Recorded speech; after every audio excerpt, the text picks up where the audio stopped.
అయినేమో మేము మొదటిసారి సభకు హాజరైనము. ఒక్కసారి ఇవి చూడండి అధ్యక్ష. ఆనాడు ఖమ్మము, అదేవిధంగా పోడు కేసులో జైలుకైనటువంటి మహిళలకు సంబంధించినటువంటి అంశం కానీ, ఈరోజు పోడు కేసులో జైలుకైనటువంటి మహిళలకు సంబంధించి ఈరోజు నేను ఒక్కటి చెప్పదలుచుకున్న అధ్యక్ష. ఇది వాళ్ళు లగచర్ల ఘటనకు సంబంధించి ఇప్పుడు ఏది చూపిస్తాను తప్పడుతూ ఉన్నాం. ఆనాటి మీ ప్రభుత్వ హయాంలో ఇవి చూడండి అని చెప్పి ఒక మాట నేను చెప్పడానికి కోసం ప్రయత్నం చేస్తూ ఒకసారి దయచేసి గమనించాలి. ఈరోజు రైతుల పైన ఎనలేని మొసలి కన్నీరు గాడుస్తున్న బీఆర్ఎస్ పార్టీని సూటిగా అడుగుతా ఉన్నాం. ఆనాడు రైతును రాజు చేయాలని చెప్పని ఇదే కాంగ్రెస్ పార్టీ ప్రభుత్వం ఉచిత కరెంటును ఇచ్చిన అధ్యక్ష. ఉచిత విద్యుత్తును మొదలుపెట్టింది కాంగ్రెస్ పార్టీ. రైతును రాజు చేయడానికి ప్రాజెక్టులు ప్రారంభం చేసింది కాంగ్రెస్ పార్టీ. ఆనాడు ముఖ్యమంత్రి రాజశేఖర్ గారు ఉండే అధ్యక్ష, బట్టి విక్రమార్క గారు, శ్రీధరబాబు గారు అందరూ కూడా ఈ సభలో ఉన్నటువంటి మంత్రులందరూ కూడా ఆనాడు ఈ కార్యక్రమంలో రైతును రాజు చేయడానికి కోసం, అంతే రైతు పండించిన పంటకు ధాన్యం కొనుగోలు కేంద్రాలు ప్రారంభం చేసింది కాంగ్రెస్ పార్టీ అధ్యక్ష. ఈరోజు వీళ్ళు బీఆర్ఎస్ పార్టీ హయాంలో చెప్పిన జైళ్ళల్లో మహిళలు కూడా పెట్టినటువంటి అంటే వీళ్ళ హయాంలో ఎంతమందికి సంఖ్యలు వేసారు, ఎంతమంది జైలు పంపించారు అధ్యక్ష. ఈరోజు నేను ఒకటే చెప్పదలుచుకున్నా. ఈరోజు బీఆర్ఎస్ ప్రభుత్వ హయాంలో ధాన్యం కొనుగోలు కేంద్రాలు కూడా కోత పెట్టి ధాన్యం కొనుగోలు కేంద్రాలను ఎక్కువగా ధాన్యం కొనుగోలు కేంద్రాలను కూడా రైతుకు తీవ్రంగా నష్టం చేసినటువంటి బీఆర్ఎస్ పార్టీ రైతుల గురించి మాట్లాడారు అధ్యక్ష. 40 కిలో సంచికి 3 నుంచి 4, 5 కిలో దోపకం చేసి రైతులు నట్టేట ముంచినటువంటి వీళ్ళ ఈరోజు రైతుల గురించి మాట్లాడారు అధ్యక్ష అంటున్నా. ధాన్యం కొనుగోలు కేంద్రాలలో రైస్ మిల్లర్తో కలిసిపోయి ఈరోజు ఎంత దోపిడీ వేసింది బీఆర్ఎస్ పార్టీ అని మనం చూసినాం అధ్యక్ష. ఈరోజు ఈ ప్రజాప్రభుత్వం వచ్చిన తర్వాత ఈ సంవత్సరం 2 మార్లు కొన్నాం అధ్యక్ష.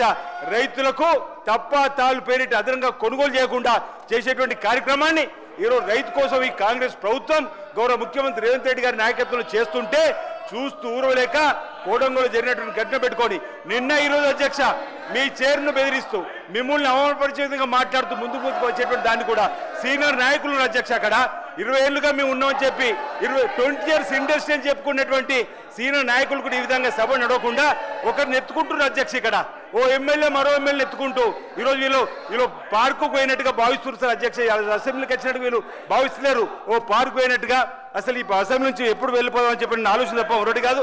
ఈరోజు భారతీయ జనతా పార్టీ కూడా అధ్యక్ష 6 గ్యారెంటీ గురించి ప్లాక్ కార్డులు పడతా ఉంది. ఆ రోజు జన్ ధన్ ఖాతా తెరవండి, ప్రతి పేదవాడి ఖాతాలో 15,30,000 ఇస్తామన్నారు. వేసిరా అధ్యక్ష. భారతీయ జనతా పార్టీ కూడా ప్రజలు నట్టేయడం వచ్చినటువంటి 2 లక్షల ఉద్యోగాలు ఇస్తాము. ఏటా 2 లక్షల ఉద్యోగాలు అన్నారు. ఇంచుమించు ఏటా 2 కోట్ల ఉద్యోగాలంటే 20 కోట్ల ఉద్యోగాలు కావాలి అధ్యక్ష. ఈరోజు దేశవ్యాప్తంగా భారతీయ జనతా పార్టీ చేసినటువంటి అంశం కూడా చూసిన అధ్యక్ష. ఈరోజు మా జూపల్లి కృష్ణారావు గౌరవ మంత్రులు చేపట్టినటువంటి ఏదైతే ఈరోజు పాలసీ గురించి చక్కటి పాలసీని తీసుకొని వచ్చేటువంటి దాన్ని ఈరోజు మీ అందరూ కూడా బలపరిచే కార్యక్రమం అధ్యక్ష. 10 సంవత్సరాల బీఆర్ఎస్ పార్టీలో ఏ పథకానికి కూడా స్కీమ్ లేదు. గల్ఫ్లో చనిపోయే వరకు 5 లక్షల రూపాయలు ఈరోజు మేము ఇచ్చే పాలసీ తీసుకుని వచ్చినాం అధ్యక్ష. అంతకుముందు కాంగ్రెస్ ప్రభుత్వమే గల్ఫ్లో మరిస్తే 1 లక్ష రూపాయలు ఇచ్చినాం. ఈరోజు 5 లక్షలు ఇచ్చేటువంటి పాలసీని కూడా తీసుకుని వచ్చినాం. అనేక కార్యక్రమాలకు ఈరోజు అసలు బీఆర్ఎస్ పరిపాలనలో ఏ పథకానికి ఒక పాలసీ లేని సందర్భంలో ఒక్కొక్క పథకానికి ఈరోజు పాలసీ తీసుకొచ్చే కార్యక్రమం చేస్తుంటే మద్దతు ఇవ్వాల్సింది పోయి ఈరోజు చక్కటి భారత వ్యాయామ విద్య మరియు క్రీడా విద్యకు సంబంధించినటువంటి మేము ఒక్కటి సందర్భంగా చెప్పిన తర్వాత ముంగడుకోతా అధ్యక్ష. మేము ఈ ప్రభుత్వమేమో ఓవైపు స్పోర్ట్స్ యూనివర్సిటీ తీసుకురావాలని చెప్పని చూస్తుంది, ఓవైపు గంజాయి రహిత రాష్ట్రంగా మార్చాలని చూస్తున్నాము, ఓవైపు స్కిల్స్ యూనివర్సిటీ తీసుకొచ్చే ప్రయత్నం చేస్తున్నాం.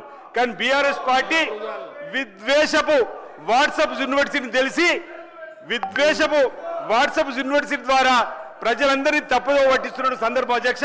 ఈరోజు మీరు చేసే ప్రతి పనిని ముందుకు తీసుకుపోకుండా చేస్తున్నటువంటి వీరికి ఈరోజు ప్రజలకు తగిన బుద్ధి చెప్పినప్పుడు ఇంకా మారిన సందర్భంగా గుర్తు చేస్తూ ఈరోజు అసలు ఈ రాష్ట్రంలో 2004 నుండి టూరిజం పైన ఒక పాలసీ లేదు.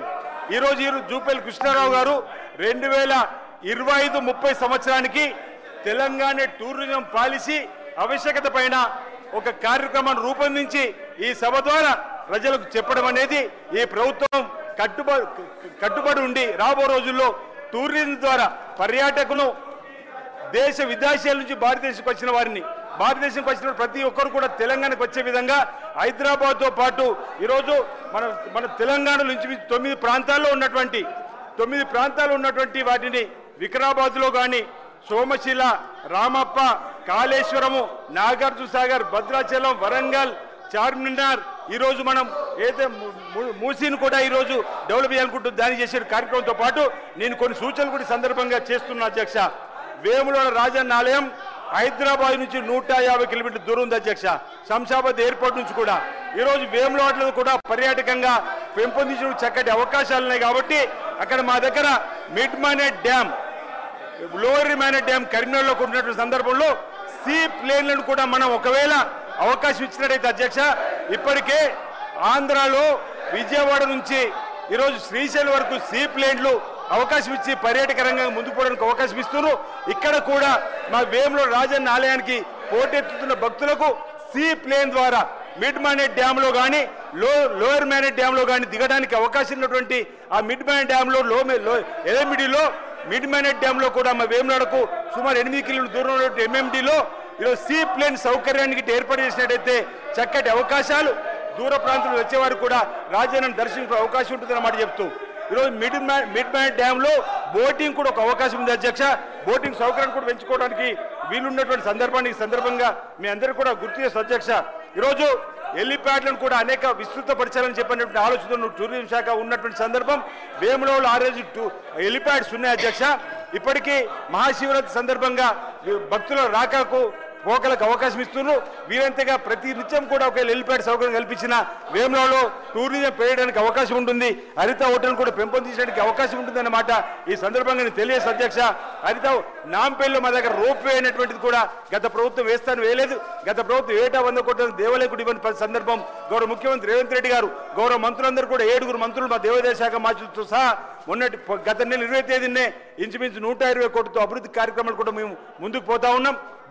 ఈ టూరిజంకు వేములవాడను ఒక హబ్గా చేసుకొని ఈరోజు సీ ప్లేన్ తీసుకొచ్చే కార్యక్రమం కానీ బోటింగ్ సౌకర్యం కానీ తీసుకొని వచ్చి మన ప్రాంతాన్ని అభివృద్ధి పద్ధతులు తీసుకొని పోవాలని చెప్పని తెలంగాణ అన్ని సౌకర్యాలకు నెలకొల్పైనటువంటి ఇక్కడ టూరిజం పెంపొందించడం కోసం ప్రభుత్వం చేసే కార్యక్రమాలు మరి బాగున్నాయని చెప్పి సందర్భంగా తెలియజేస్తున్నా అధ్యక్ష.